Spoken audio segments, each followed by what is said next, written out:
Assalamualaikum warahmatullahi wabarakatuh.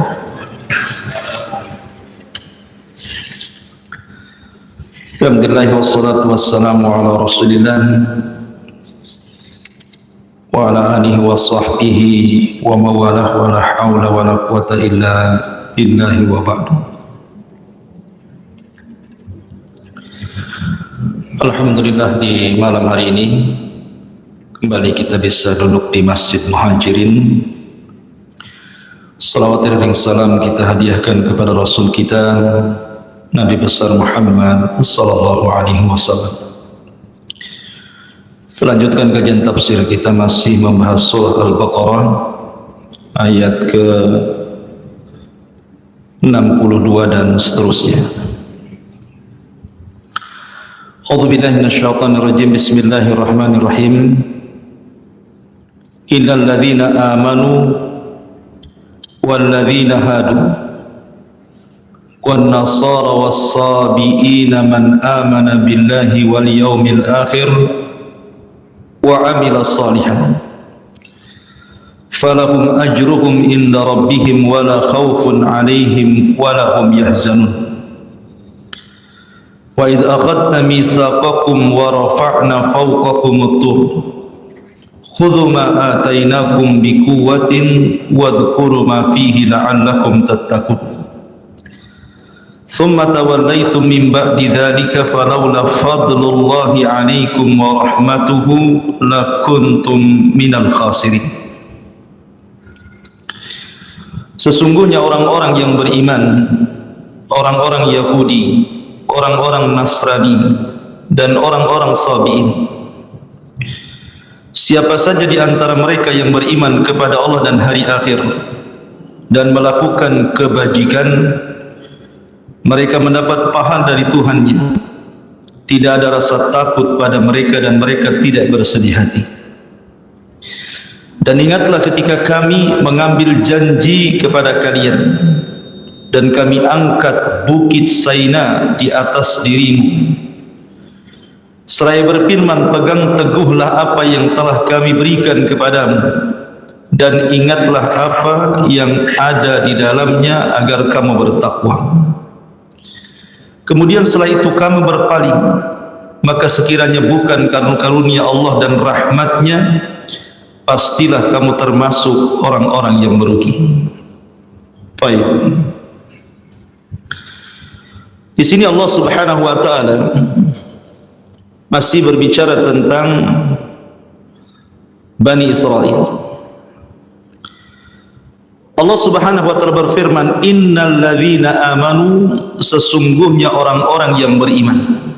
Siapa orang-orang beriman di sini? Ada yang mengatakan bahwa orang-orang yang beriman dalam Al-Baqarah 62 maksudnya adalah dari kaum Ibrahim. Di zaman Ibrahim, yang beriman kepada Nabi Allah Ibrahim alaihi salatu wassalam, itulah yang tercantum dalam Al-Baqarah 62. Innal ladzina amanu. Ada juga yang mengatakan amanu di sini artinya orang-orang munafik yang mereka mengklaim beriman. Sebagaimana masyhur, bagaimana watak orang-orang munafik, zahirnya mengatakan kami beriman tapi batinnya meletakkan kekufuran. Kemudian juga Allah mengatakan walladzina hadu, dan orang-orang Yahudi. Bani Israel sebenarnya banyak, bukan Yahudi saja, karena sudah saya jelaskan nasab dari putra-putra Yakub. Ada 12 putra. Nah, salah satu putranya namanya Yahuda, sehingga turunannya disebut Yahudi. Tapi karena memang Allah karuniakan kepada orang-orang Yahudi, dari turunannya rata-rata banyak yang jadi raja Bani Israel, sehingga akhirnya kabilah-kabilah yang lain dari Bani Israel tidak dikenal. Yang dikenal adalah orang-orang Yahudi. Apalagi banyak peristiwa dan kejadian yang dilakukan orang-orang Yahudi terhadap nabi-nabi mereka. Dan Yahudi kemudian dianggap sebagai sebuah agama, diutus kepada mereka Musa dan diturunkan kepada mereka Taurat. Walladhi wan nasara, dan orang-orang Nasrani. Orang Nasrani itu Nasara. Kenapa disebut Nasara? Karena linusratihim li Isa bin Maryam, karena mereka menasabkan diri para pembela Isa. Makanya mereka disebut dalam Al-Quran ketika bicara tentang pengikut Nabi Isa, mereka mengatakan nahnu ansarullah. Makanya kemudian dinisbatkan kepada mereka kalimat Nasrani. Ada juga mereka disebut Nasara. Wasabiin, adapun orang-orang Sabiin, as-sabi dalam bahasa Arab itu disebut isim mangkus seperti al-qadi, as-sabi gitu ya. Dan asal kalimat as-sabi itu artinya khuruj, keluar, karena as-sabi ini agamanya tidak jelas. Jadi keluar dari agama satu masuk ke agama yang lain, kemudian keluar lagi cari lagi agama lain. Jadi keluar masuk agama, jadi intinya tidak beragama gitu ya. Ada juga yang mengatakan bahwa sabi ini mengumpulkan pemahaman-pemahaman dari semua agama dijadikan satu. Mungkin kalau sekarang liberal gitu ya, semua agama diambil semuanya. Ada juga yang mengatakan as-sabiin ini bagian daripada ahli kitab, sebagaimana pendapat Abu Hanifah rahimahullahu taala. Dan ada juga yang mengatakan as-sabi'atu artinya pengikut Nabi Allah Yahya. Tetapi apakah orang yang beriman di zaman Nabi Ibrahim ataukah orang-orang Yahudi, Nasrani ataupun as-sabi'in, kalau mereka tidak beriman kepada Allah Azza wa Jalla, percuma. Makanya Allah mengatakan man amana billahi wal yaumil akhir. Kalau seandainya mereka ini mau beriman kepada Allah Subhanahu wa taala, mengikuti nabi-nabi yang diutus kepada mereka dan hari akhir, falahum ajruhum inda rabbihim, mereka dapat pahala. Dan kalau seandainya mereka tidak beriman, lalu apa penasaban mereka kepada agama-agama di zamannya? Mengatakan bahwa kami pengikut Ibrahim, kami pengikut Musa, Isa atau yang lainnya, kalau seandainya mereka tidak beriman. Makanya sebagian para ulama mengatakan, apakah ayat ini bicara tentang sebelum diutusnya Nabi ataukah setelah diutusnya Nabi? Sebab kalau sudah diutusnya Nabi, walaupun mereka pengikut Ibrahim, walaupun mereka pengikut Musa, walaupun mereka pengikut Yahya ataupun Isa, maka tidak ada gunanya. Kenapa? Walaupun mereka beriman, kalau mereka tidak mengikuti Nabi sallallahu alaihi wasallam. Karena Allah Subhanahu wa taala berfirman dalam Al-Qur'an, "Wa man yabtaghi ghairal islami dinan falan yuqbala minhu wa huwa fil akhirati minal khasirin. Inna ad-dina indallahil Islam." Siapapun yang mencari selain agama yang dibawa Nabi, maksudnya agama Islam, selain tidak diterima termasuk orang rugi. Karena agama yang diridhoi satu-satunya hanyalah Islam. Bagi ulama yang membawa ayat ini dihapus dengan waman yabtaghi ghairil islami dina, berarti tidak ada gunanya mereka beriman kepada agamanya mereka masing-masing. Tapi kalau ayat ini dibawa kepada sebelum Nabi, mungkin. Karena bagaimanapun sebagian ulama mengatakan bahwa ini Allah Subhanahu wa taala membuat tartib zamani, tartib sesuai dengan zaman. Artinya orang-orang di masa Ibrahim yang beriman kepada Ibrahim, maka mereka orang yang paling mulia di zamannya. Orang-orang Yahudi yang beriman kepada Musa, mereka orang yang paling mulia di zamannya. Orang yang beriman kepada Isa atau kepada Yahya, Nasrani atau Sabi'in, maka orang yang paling mulia di zamannya. Itu kalau mengikuti tafsiran bahwa ayat ini terjadi sebelum diutusnya Nabi sallallahu alaihi wasallam. Tapi kalau sudah diutusnya Nabi, maka keimanan mereka tidak ada gunanya. Karena Rasul mengatakan dalam sebuah hadis, la yasma'u bi yahudiyun wala nasraniyun. Tidak satupun Yahudi dan Nasrani yang mendengar kedatanganku summa lam yu'min bi, kemudian tidak beriman kepadaku, kanat min ashabil jannah, kanat min ashabi jahannam, maka mereka termasuk orang-orang yang akan masuk neraka jahannam. Jadi enggak ada cerita. Tidak boleh ada orang Yahudi atau Nasrani atau Sabi'in atau orang-orang di zaman Nabi Ibrahim yang kedatangan Nabi SAW kemudian tidak mengikuti Rasul, kecuali sesat mereka.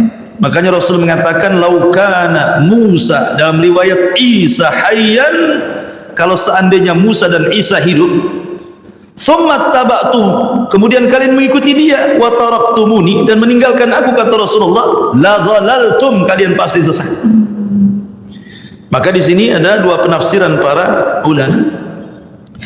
Kemudian Allah mengatakan, man amana billahi wal yawmil akhir wa amila salihan, dan beramal saleh, menunjukkan bahwa konsekuensi iman itu adalah amal. Kemudian falahum ajruhum inda rabbihim wala khaufun alaihim wala hum yahzan, maka pahalanya akan diberikan kepada Rabb mereka, tidak ada rasa takut pada mereka, dan mereka pun tidak akan bersedih hati. Kemudian Allah mengatakan, wa id akhadna mitsaqakum, dan ingatlah ketika kami mengambil janji kepada kalian. Jadi Nabi Musa ini masih di Ardutih, peristiwanya masih di negeri Linglung. Jadi ketika Musa alaihi salatu wassalam berada di negeri Tih itu, mereka kan tidak bisa keluar dari situ selama 40 tahun. Secara otomatis harus ada undang-undang yang mengatur Bani Israel ini, karena 40 tahun bukan waktu yang singkat, waktu yang lama. Kalau tidak ada undang-undang bagi mereka, kacau kehidupan masyarakat. Akhirnya kemudian mereka pun meminta undang-undang kepada Musa. Maka Musa berdoa kepada Allah Subhanahu wa taala. Dari situlah Musa alaihi salatu wassalam membawa nuqabah, orang-orang pilihan yang jumlahnya 12 orang itu, diajak oleh Musa untuk mengambil Taurat. Di mana? Di Bukit Saina. Berangkatlah 12 orang pilihan bersama Musa alaihi salatu wassalam. Kemudian Musa berangkat duluan, dan 12 orang pilihan ini belakangan. Singkat cerita, maka Musa alaihi salatu wassalam pun kemudian berjumpa dengan Allah dan berdialog dengan Allah. Kemudian Allah mewahyukan kepada Musa dengan memandatkan Taurat. Dan ini kitab yang sangat masyhur dari kitab-kitab Bani Israel. Itu mukjizatnya Nabi Musa. Karena Allah Subhanahu wa taala menurunkan kitab-kitab langit diawali dengan suhuf, tidak ada namanya, hanya suhuf saja. Suhuf itu artinya lembaran-lembaran. Sebagiannya diberikan kepada Syith, kepada Idris, kepada Ibrahim, gitu ya. Maka Musa alaihi salatu wassalam dianugerahkan Taurat, dan dalam bahasa mereka disebut perjanjian lama. Adapun Injil berbeda dengan Taurat. Ada yang mengatakan Taurat itu lebih sempurna dari segi ahkam, penjelasan hukum-hukum, dibandingkan Injil.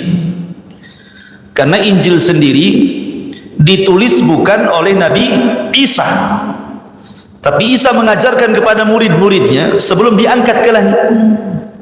Kemudian murid-muridnya ini menyebar untuk mendakwahkan syariat Isa. Maka muncullah beberapa Injil yang ditulis oleh murid-muridnya. Di sana ada Lukas, di sana ada Matta, di sana ada Yohanna, macam-macam, ada 4 Injil. Sehingga kemudian berbeda penjelasan satu Injil dengan yang lainnya, karena ini kan berasal dari murid-murid yang berbeda. Ya, jadi Isa punya murid-murid, masing-masing muridnya nulis Injil, gitu ya. Mereka menulis apa yang mereka dapati dari wejangan-wejangan Isa bin Maryam sebelum Isa diangkat ke langit. Sehingga akhirnya banyak perbedaan antara Yohanna, kemudian Lukas, kemudian Matta, kemudian yang lainnya. Dari situlah kemudian banyak terjadi penyimpangan, terutama setelah berlalu 200-300 tahun setelah wafatnya Isa bin Maryam. Banyak kemudian orang-orang Yahudi merusak ajaran Nasrani. Akhirnya muncul pemahaman Isa Tuhan lah, Isa anak Tuhan lah, Isa satu di antara 3 Tuhan, macam-macam pemahaman mereka. Intinya bahwa Allah Subhanahu wa taala anugerahkan kepada Isa Taurat. Taurat ini satu-satunya kitab yang dicatat langsung oleh tangan Allah Azza wa Jalla dalam lau sebuah papan. Akhirnya kemudian Musa membawa Taurat itu. Rupanya ketika di perjalanan Allah sudah ngasih tahu bahwa kaumnya itu sesat, disesatkan oleh orang namanya Samiri. Ketika Samiri membuat anak patung sapi, akhirnya 70.000 murtad menyembah patung anak sapi. Ditinggal 40 malam bisa murtad tuh. Dan di akhir zaman bukan 40 malam saja kata Rasulullah. Nanti di akhir zaman itu ada orang yang pagi hari mukmin, malam hari sudah kufur. Malam hari mukmin, pagi hari sudah kufur. Mereka berani menjual agama mereka dengan dunia yang sangat murah kata Nabi. Lebih cepat lagi nanti umat Muhammad itu kufurnya ya. Karena pagi beriman, malam sudah kufur. Ini masih mendingan 40 malam kan. Dan itu terjadi di akhir zaman kata Nabi SAW. Intinya sesampainya Musa alaihi salatu wassalam dengan papan Taurat itu melihat kondisi Bani Israel sudah murtad, marah Musa sampai kemudian papan Taurat itu dibanting. Kemudian akhirnya pecah. Sehingga akhirnya kemudian ketika dirangkai, sehingga banyak yang kemudian ya mungkin kalau kita katakan ini lembaran nih berkecai kemudian ditumpuk-tumpuk, akhirnya halamannya berbeda-beda jadinya. Sejak itulah penyimpangan Bani Israel kepada Taurat. Ma'asyiral muslimin yang dimuliakan Allah Azza wa Jalla. Nah di sini Allah Subhanahu wa taala mengatakan, "Wa id akhadna mitsaqakum." Dan ingatlah ketika kami mengambil janji kamu dan kami angkat kepada kalian bukit Tur. Wa rafa'na fawqakumut Tur. Kenapa Allah angkat bukit Tur? Karena ketika Nabi Musa alaihi salatu wassalam melihat kemurtadan mereka, akhirnya mereka pun dinasihati Nabi Musa alaihi salatu wassalam suruh bertobat, tetapi mereka enggan tobat. Ketika mereka enggan tobat itulah maka Allah Subhanahu wa taala mengancam dengan mengangkatkan satu bukit di atas kepala mereka. Ada yang mengatakan Tur itu satu bukit namanya Tur. Ada juga yang mengatakan ya semua gunung di zaman itu disebut Tur.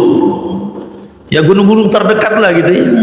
Sudah diangkat, diletakkan kepala mereka. Sebagian ulama tafsir mengatakan ketika gunung itu baru saja terangkat gitu ya, maka mereka langsung tobat dan sujud. Cuman sujud mereka tidak sempurna.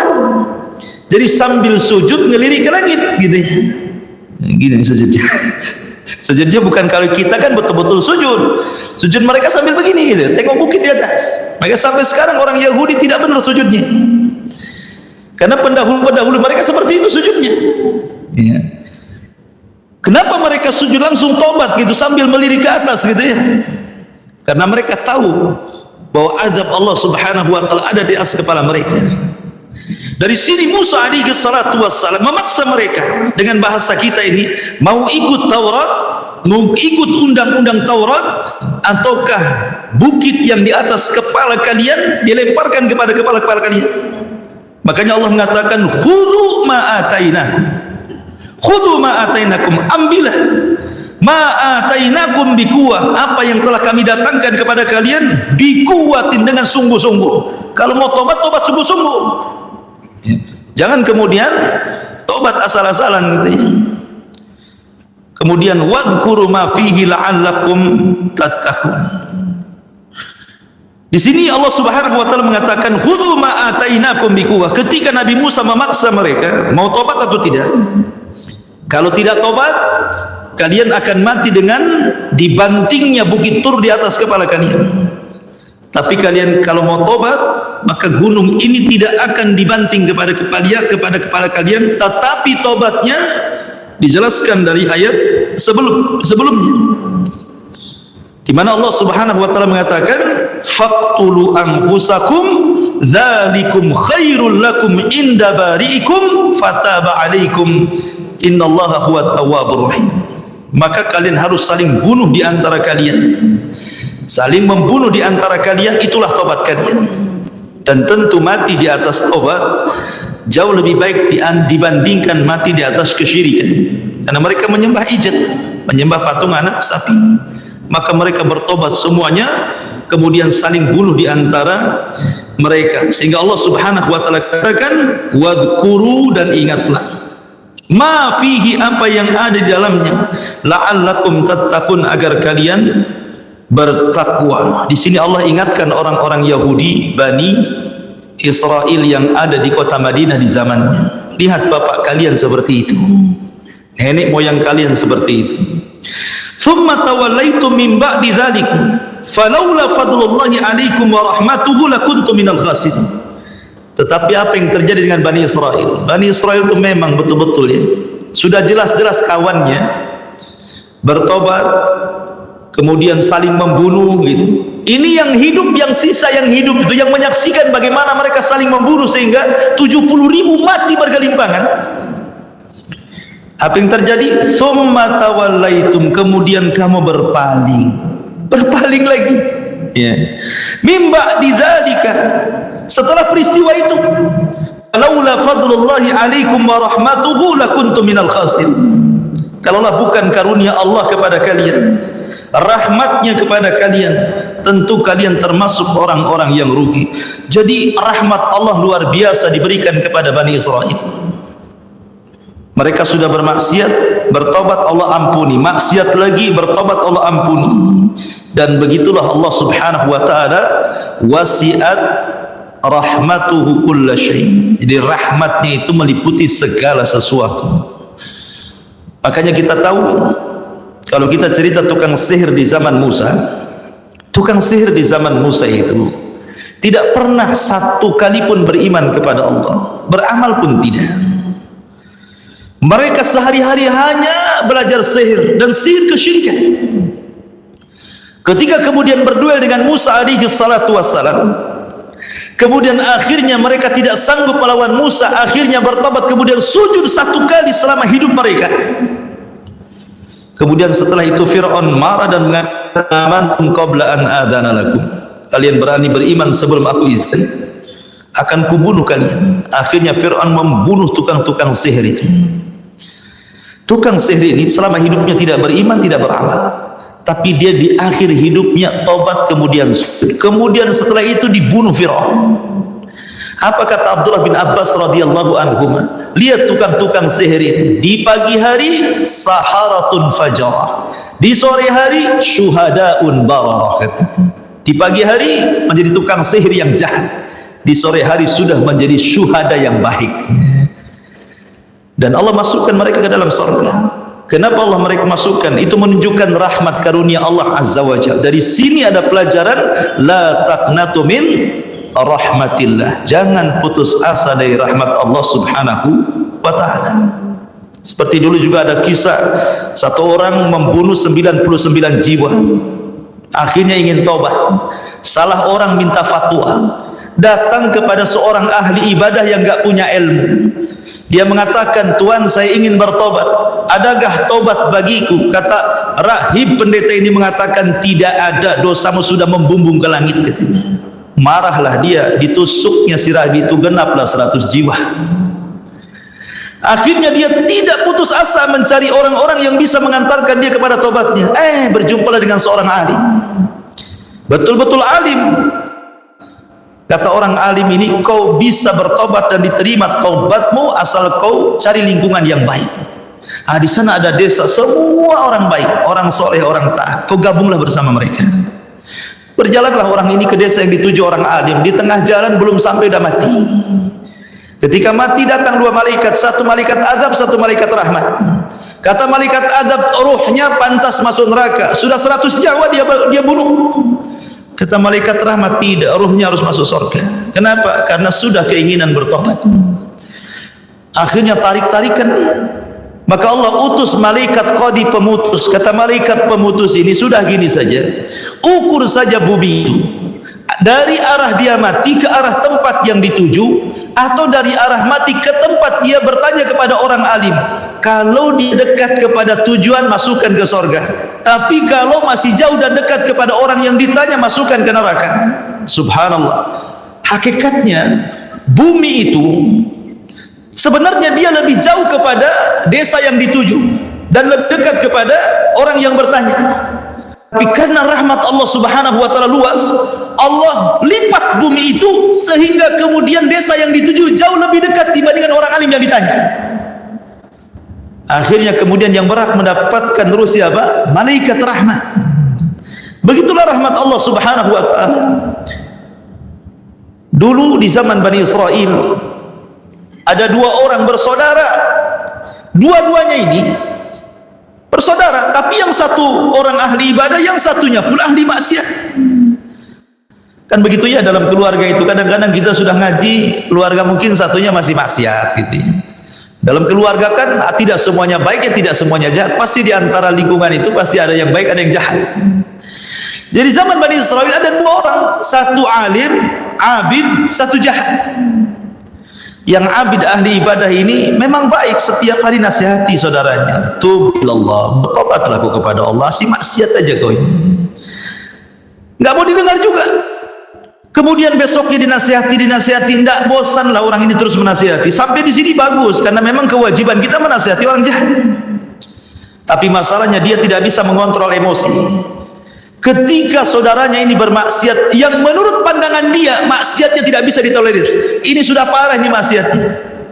Akhirnya dia emosi, kemudian ngomong sembarang. Lam tatub, kalau kau tidak bertobat, wallahi, bersumpah pula dia, wallahi demi Allah, la yaghfirallahu lak aw la yunjika minan nar. Allah tidak akan mengampuni dosa-dosamu, bahkan engkau tidak akan dikeluarkan dari api neraka. Dengan pastinya dia mengatakan seperti itu. Dia tidak tahu bahwa rahmat Allah itu luas. Allah itu wasiat rahmatuhu, rahmatnya luas dibandingkan kemurkaannya. Makanya pintu sorga itu ada 8, pintu neraka itu ada 7. Kenapa pintu sorga lebih banyak dibandingkan pintu neraka? Karena rahmat Allah lebih luas dibandingkan murkanya. Akhirnya kemudian ketika keduanya diwafatkan oleh Allah Azza wa Jalla, yang ahli maksiat Allah masukkan ke dalam sorga, yang ahli ibadah Allah masukkan ke neraka. La haula wala quwwata illa billah. Apa alasannya? Yang ahli maksiat ini, karena dia bermaksiat, maksiatnya masih tahta masyiatillah, masih di bawah kehendak Allah, karena dia tidak melakukan kesyirikan. Tetapi yang ahli ibadah sudah bersumpah, dan sumpahnya melampaui takdir Allah dengan mengatakan, demi Allah, Allah tidak akan mengampuni. Siapa yang punya ampunan? Engkau apa Allah? Allah tidak akan mengeluarkan dari api neraka. Siapa yang punya neraka? Allah yang punya neraka. Suka-suka Allah memasukkan, mengeluarkan. Karena dia sudah bicara melewati takdir Allah, Allah masukkan ke neraka. Lihat bagaimana orang ini masuk neraka, bukan karena membunuh loh, bukan karena minum khamar, bukan karena berzina, karena dosa lisan. Hanya ngomong begitu masuk neraka. Kenapa? Karena lisan ini satu kalimat saja kalau membuat Allah murka sudah cukup dimasukkan orang itu ke neraka. Lihat hadis Rasul, wa innal abda la yatakallamu bil kalimati la yulqilaha balan min sukhtillah yahwi sahibuha fi nari jahannam. Terkadang ada seorang hamba berbicara satu kalimat, lihat bahasa Rasul, satu kalimat. Rasul tidak mengatakan berkalimat-kalimat, cukup satu kalimat saja, tetapi terkandung kemurkaan Allah di dalamnya, dan dia ucapkan tidak sadar. Subhanallah. Yang satu kalimat yang terkandung kemurkaan Allah itu dia ucapkan tidak sadar. Mungkin lagi emosi dia ngomong gitu ya, tetapi mengakibatkan orang yang bicaranya masuk ke dalam jahannam sejauh lebih jauh dibandingkan barat dan timur. Kata Rasul, ab'ad ma bainal masyriqi wal maghrib. Dari sini penting orang menjaga lisan itu. Jangan sampai menyinggung orang, jangan sampai menghina orang, jangan sampai orang akhirnya tidak tenang karena ucapan kita, tulisan kita macam-macam ya. Ma'asyiral muslimin yang dimuliakan Allah Azza wa Jalla, intinya bahwa Bani Israel walaupun begitu degilnya, masih juga Allah berikan karunia dan rahmat kepada mereka. Kemudian setelah itu Allah Subhanahu wa taala menceritakan lagi bagaimana watak Bani Israel. Allah mengatakan, walaqad alimtumul ladzina i'tadaw minkum fi sabti faqulna lahum kunu qiradatan khasi'in faja'alnaha nakalan lima baina yadayha wa ma khalfahu wa mau'izatan lil muttaqin. Dan sesungguhnya kami telah mengetahui orang-orang yang melakukan pelanggaran di antara kamu pada hari Sabtu. Lalu kami katakan kepada mereka, jadilah kamu kera yang dihinakan. Maka kami jadikan yang demikian itu peringatan bagi orang-orang pada masa itu dan bagi mereka yang datang kemudian. serta menjadi pelajaran bagi orang-orang yang. Ayat ini memang kurang lengkap, tetapi kita ambil sebagai penjelasan yang lengkap pada surah Al-A'raf. Dan karena ayat ini disebut kisah Ashabus Sabti dalam surah Al-A'raf, tepatnya pada ayat 162 atau 163. Jadi kisahnya begini. Nabi SAW ketika sampai hijrah ke Madinah, kita tahu orang-orang Madinah ketika itu mayoritas orang-orang Yahudi, karena Yahudi terdiri dari 3 kabilah di Madinah itu. Ada namanya Bani Quraidah, ada namanya Bani Qunaiqah, ada namanya Bani Nadir. Itu kabilah-kabilah besar Yahudi. Dan yang paling besar namanya Bani Qunaiqah karena yang menguasai perekonomian Yathrib atau Madinah kala itu. Jadi Nabi SAW selalu berdialog dengan orang-orang Yahudi, selalu berdialog dengan orang-orang Yahudi, dan terkadang Yahudi pun mengetes Nabi untuk kebenaran risalahnya. Jadi karena orang-orang Yahudi itu mereka sulit tidak wahyi, sangat sulit tidak wahyi. Beda dengan orang Nasrani. Di zaman Rasul banyak orang masuk Islam, orang-orang Nasrani, tapi orang Yahudi sedikit. Walaupun pemimpin mereka Abdullah bin Salam masuk Islam dari pemimpin Yahudi, tetap saja orang Yahudi tidak beriman. Ya. Jadi Nabi SAW ingin bertanya kepada mereka tentang kakek buyut mereka. Seolah-olah Nabi SAW mengatakan, kalian seperti ini, saya mau tanya kepada kalian tentang Ashabus Sabti. Dulu kakek buyut kalian ada yang disebut dengan Ashabus Sabti, orang yang memuliakan hari Sabtu. Bagaimana kisahnya?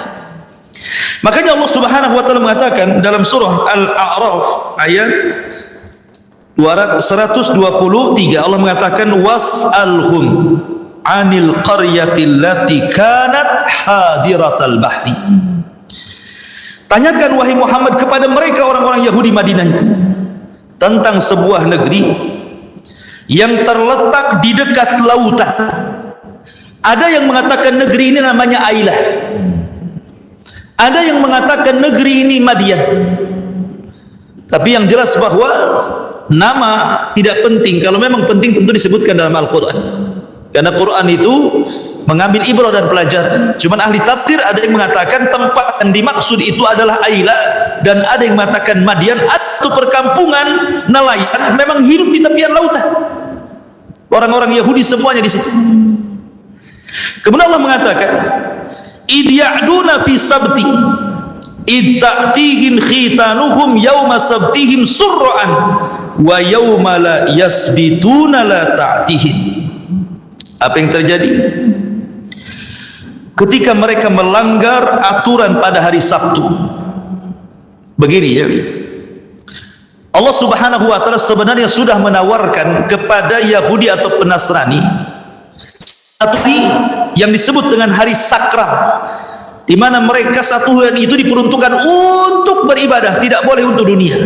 Perang tidak boleh, cari maisha tidak boleh, bekerja tidak boleh, pokoknya hari itu khusus ibadah. Dan Allah tawarkan hari Jumat, tapi mereka tidak mau mengambil hari Jumat, mereka mengambil hari Sabtu. Kemudian Nasrani mengambil hari Ahad, dan Allah pilihkan Islam hari Jumat. Jadi Allah yang memilihkan Jumat kepada kita. Tapi mereka kemudian tersesat dari hari Jumat mengambil hari Sabtu. Orang Nasrani tersesat dari hari Jumat dan mengambil hari Ahad. Bukan tidak ada alasan.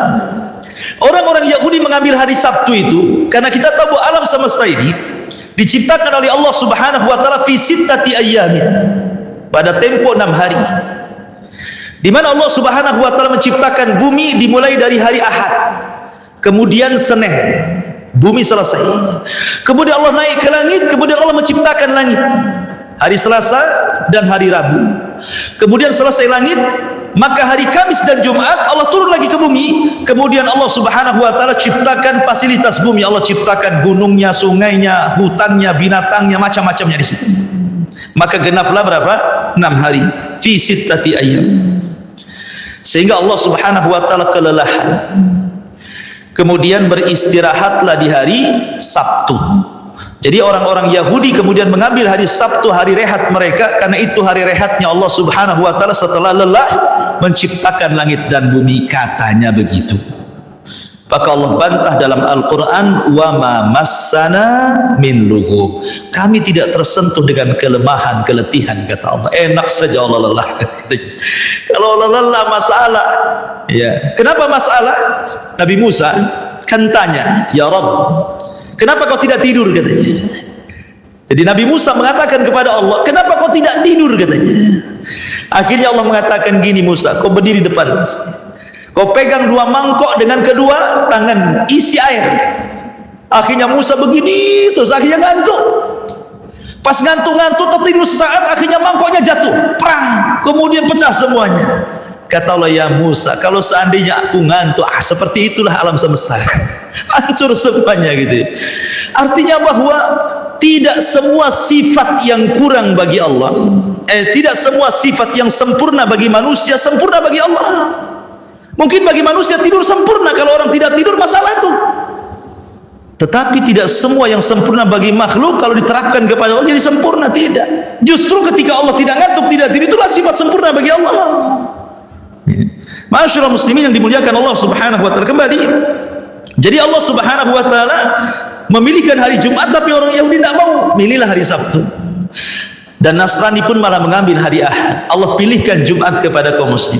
Intinya bahwa Sabtu menjadi hari sakralnya orang-orang Yahudi. Lah di zaman itu, di kampung Aila ataupun di kampung Madian yang tepian lautan itu, mereka diberikan aturan tidak boleh melakukan aktivitas dunia di hari Sabtu. Tidak boleh kerja, tidak boleh ke laut, tidak boleh perang, tidak boleh apapun. Mereka harus masuk ke tempat-tempat ibadah mereka. 1 hari itu mereka harus beribadah kepada Allah Azza wa Jalla. Makanya Allah mengatakan, idh ya'duna fi sabti, ketika mereka melanggar aturan hari Sabtu. Kenapa mereka melanggar? Begini, kebiasaan mereka, ma'isyah mereka itu hanya satu, mereka mencari ikan, itulah penghidupan mereka. Mereka penghidupan sebagai nelayan, tidak ada lagi pekerjaan kecuali nelayan. Sementara kemudian Subhanahu wa ta'ala uji mereka dengan hari Sabtu. Kenapa demikian? Di hari-hari yang lain ikan itu tidak tampak, yang mereka ke laut ya dapat, tapi sekedarnya. Tetapi dari Sabtu ikan itu pula muncul, bisa dilihat oleh mereka, loncat-loncat, bisa ditangkap dengan tangan, ke pinggir-pinggir lagi, apa enggak enak? Enggak usah dipancing, enggak usah dijaring, datang ke laut ditangkap saja, loncat-loncat, kayak manggil-manggil, sini bang kan gitu. Jadi mereka akhirnya kemudian orang-orang yang kurang iman itu, makanya Allah di sini mengatakan apa?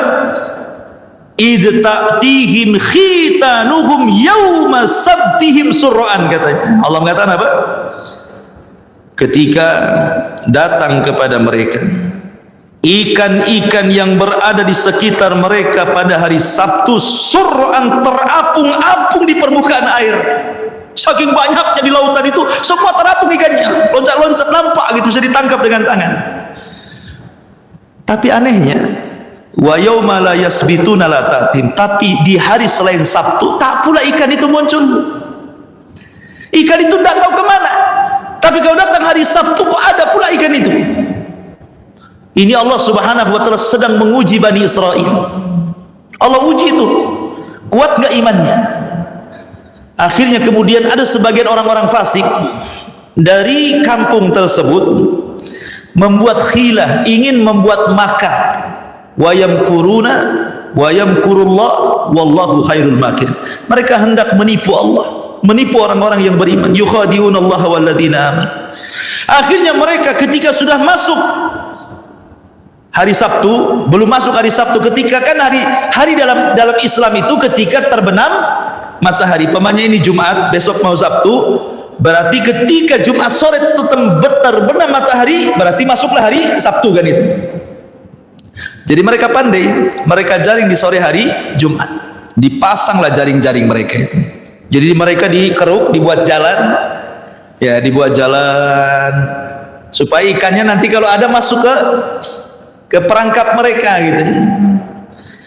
Jadi akhirnya mereka membuat perangkap di hari Jumat itu, di sore hari Jumat, untuk mengambil ikan di hari Sabtu. Kemudian mereka pun memanennya hari Ahad. Mereka mengatakan kami tidak mengambil ikan dari Sabtu, Cuman mereka pasang jaring di hari Jumat, untuk ikan di hari Sabtu ditangkapnya hari Ahad, kan itu. Yukhadi'unallaha walladzina amanu. Mereka hendak menipu Allah. Ya. Akhirnya kemudian segelintir orang ini kok nggak ada masalah. Maksudnya tidak ada azab kepada mereka. Mulailah diikuti oleh kawan-kawannya. Jadilah banyak. Buat kayak gitu semua satu kampung itu, kecuali orang-orang yang dirahmati dan beriman kepada Allah Azza wa Jalla. Makin banyaklah orang mengikuti gaya-gaya tersebut. Semua pasang jaring di hari Jumat, untuk ikan hari Sabtu dipanennya hari Ahad. Ketika kemudian lama mereka melakukan seperti, dan mereka mendapatkan kesenangan dari situ. Mereka menganggap, kan ikan yang kita ambil kan hari Sabtu, itu ikan hari Sabtu. Katanya kalau kita ngambil ikan dari Sabtu akan datang azab dari Allah Azza wa Jalla. Tak ada pun azab dari Allah. Akhirnya kemudian ada yang tajarru, sebagian mereka ada yang mulai berani mengambil ikan langsung dari Sabtu. Udah nggak ada lagi cerita pasang jaring Jumat untuk diambil hari Minggu. Tidak, langsung hari Sabtunya mereka nyemplung ke laut. Mulainya sedikit, kok juga tidak turun azab kepada mereka gitu ya. Akhirnya kemudian orang-orang pun mulai ikut, 1, 2, 3, akhirnya ramelah orang ikut mengambil ikan di hari Sabtu. Di sini Allah mengatakan idh ya'duna fi sabti, ketika mereka melakukan pelanggaran di hari Sabtu. Akhirnya kemudian manusia terpecah menjadi 3. Manusia terpecah menjadi 3. Wa idh qalat ummatun minhum lima ta'iduna qauman Allahu muhlikuhum aw mu'adzibuhum adzaban syadida qalu ma'dziratan ila rabbikum la'allahum yattaqun. Kemudian, dan ingatlah ketika suatu umat di antara mereka berkata, mengapa kamu menasihati kaum yang akan dibinasakan atau diazab Allah dengan azab yang sangat keras? Mereka menjawab, agar kami mempunyai alasan bertanggung jawab kepada Tuhan, dan agar mereka bertakwa kepada Allah. Dari ayat ini ada 3 kelompok. Bani Israel di kampung itu terbagi menjadi 3 kelompok setelah peristiwa mereka rame-rame mengambil ikan dari Sabtu. Kelompok yang pertama orang-orang fasik. Mereka mengambil ikan di hari Sabtu, yang tua yang muda ikut terlibat di situ. Kelompok yang kedua keras, tidak boleh kau ini ngambil ikan dari Sabtu, nanti azab akan turun kepada kalian. Kelompok yang ketiga pula bising kepada orang yang melarang mencari ikan di hari Sabtu. Makanya Allah mengatakan, wa idh qalat ummatun minhum lima ta'iduna kawan Allahu muhlikum. Ngapain kalian bising kepada mereka? Biarkan sajalah mereka mencari ikan di hari Sabtu. Mereka itu umat yang pasti azab akan turun kepada mereka. Ini enggak bersyukur ada orang lain menasihati, disalahkan pula orang nasihati. Begitulah di masyarakat, ikhwan. Pasti orang itu terbagi menjadi 3. Ada pelaku maksiat, ada orang yang melarang maksiat, ada yang ketiga tidak suka kepada orang yang melarang kepada maksiat. Sudahlah, biarkan tetangga itu, kalian bising kali, biarkanlah di gitu. Itu di masyarakat kan gitu. Jadi umat terpecah jadi 3 di sini. Ya. Tetapi orang-orang yang melarang punya alasan. Qalu ma'dziratan ila rabbikum. Kenapa kami larang mereka? Agar kami punya alasan. Kalau nanti Allah mengatakan, kenapa kau tidak larang? Aku sudah larang kau Rabb, kan gitu maksudnya. Tapi mereka tetap seperti itu. Jadi dia punya tanggung jawab dakwah gitu ya.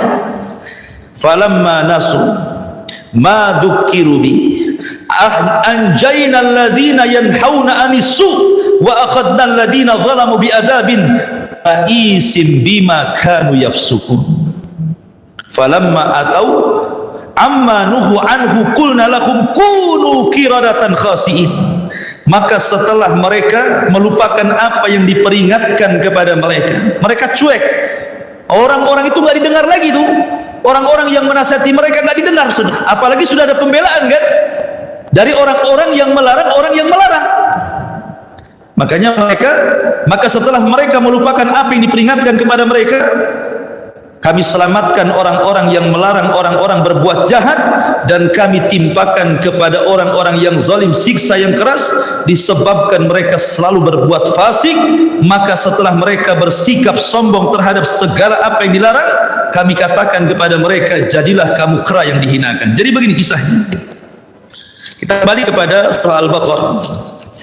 Jadi orang-orang ini, orang-orang yang beriman, yang mereka tidak mau dekat dengan orang-orang yang mengambil ikan di hari Sabtu, sepakat orang-orang yang beriman membuat pagar.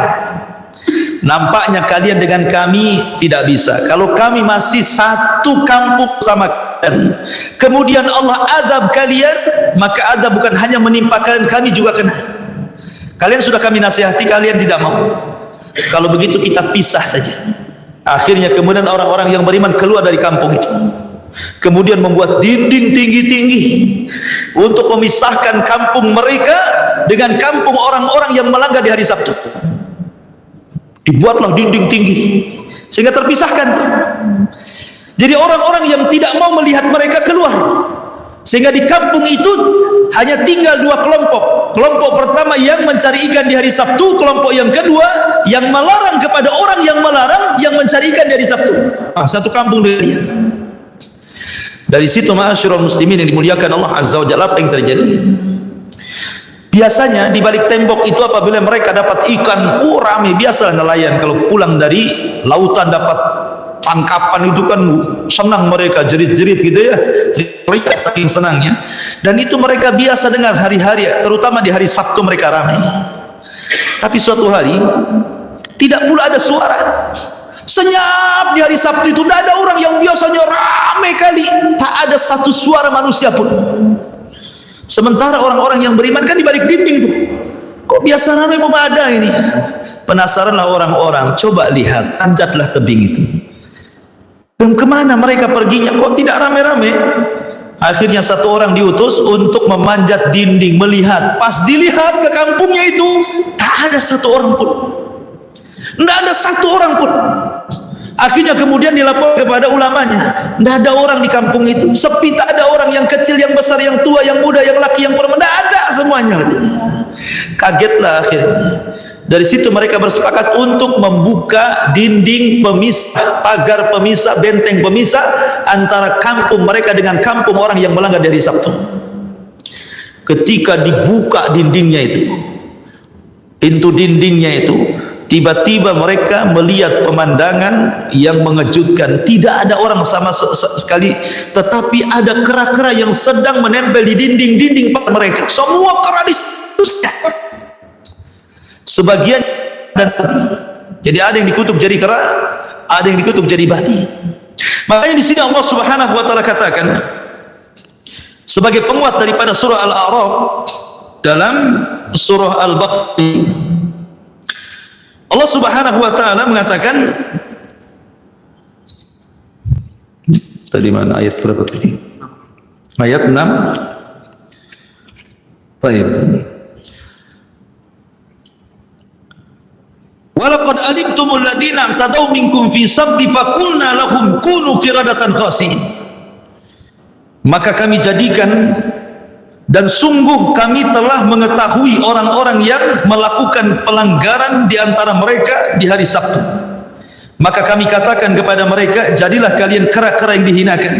Maka kami jadikan yang demikian itu nakalan, peringatan, lima baina yadaihi wa ma khalfaha, bagi orang-orang yang ada pada masa itu, bagi orang-orang yang akan datang kemudian, wa mau'idatan lil muttaqin, dan juga bagi pelajaran yang bisa diambil orang-orang yang bertakwa jauh setelah peristiwa itu. Jadi ketika kemudian mereka orang yang beriman membuka gerbang itu, ternyata diambil pemandangan yang luar biasa, mereka menjadi keras semuanya, dan sebagian mereka jadi babi. Sebagian para ulama mengatakan bahwa yang muda-muda semua dikutuk jadi keras, dan yang babi itu yang tua-tua. Jadi yang tua dikutuk jadi babi, yang muda-muda dikutuk jadi kera. Ada yang mengatakan seperti itu. Ada yang mengatakan bahwa orang-orang yang mengambil ikan di hari Sabtu itu dikutuk jadi kera. Kemudian yang kedua, orang yang memperingatkan orang yang melanggar di hari Sabtu dikutuk jadi babi. Ya kan? Kenapa? Karena dia tidak melakukan inkar kemungkaran, malah melarang kepada orang yang mengingkari kemungkaran kan. Sudahlah, jangan kau bising kepada mereka. Ini kan seolah-olah menghalangi kan orang yang sedang mengingkari sebuah kemungkaran. Akhirnya mereka terkena kutuk juga. Makanya Allah mengatakan, wattaqu fitnatan la tusibannal ladzina zalamu khassah. Takutlah kepada fitnah yang kalau Allah timpakan bukan hanya orang zalim yang kena, orang baik pun terkena imbasnya di situ. Kalau tidak ada keingkaran kepada mungkar, ya. Makanya bahaya membiarkan kemungkaran itu. Mereka pun terseret akhirnya. Ada yang mengatakan mereka tidak lama usianya, ketika mereka sudah dikutuk, sebagian jadi keras, sebagian jadi babi, dalam tempo sesingkat-singkatnya kurang lebih 3 hari Allah binasakan semuanya. Allah bisa binasakan semuanya. Makanya kalau kita menyinggung orang-orang Yahudi, kita katakan apa? Ikhwanu qiradata wal khanazir. Orang-orang Yahudi itu saudara dari yang dikutuk menjadi kera dan babi. Biasanya kan seperti itu, kalau orang-orang Yahudi itu kita katakan apa? Ikhwanu qiradata wal khanazir gitu. Mereka saudara orang-orang yang dikutuk jadi kera dan babi. Pada kisah Ashabus Sabti di sini. Ya. Tetapi walaupun demikian sudah jelas-jelas kan mereka dikutuk jadi babi, dan orang-orang Bani Israel yang beriman melihat, kemudian mereka pun akhirnya selamat dari kutukan itu, kemudian mereka hidup di tempat lain, muncul lagi pelanggaran dari mereka. Nah, begitulah Bani Israel gitu ya. Jadi ada saja pelanggarannya, turun azab, tobat, lakukan pelanggaran lagi, tobat lagi, diterima, buat pelanggaran lagi. Begitulah Bani Israel. Makanya dalam surah Al-Baqarah paling banyak kisah-kisah pelanggaran Bani Israel, padahal Allah sudah anugerahkan nikmat yang begitu banyak kepada mereka. Seperti nanti setelahnya kita akan berkisah tentang kisah Baqarah Bani Israil. Wa idh qala Musa liqaumihi innallaha ya'murukum an tadbahu baqarah. Bagaimana kisah Baqarah, sapi betina Bani Israel? Allah kita lanjutkan di minggu depan. Saya kira cukup. Subhanallah bihamdika asyhadu an la ilaha illa anta astaghfiruka wa atubu ilaik. Allahu ta'ala. Assalamualaikum warahmatullahi wabarakatuh.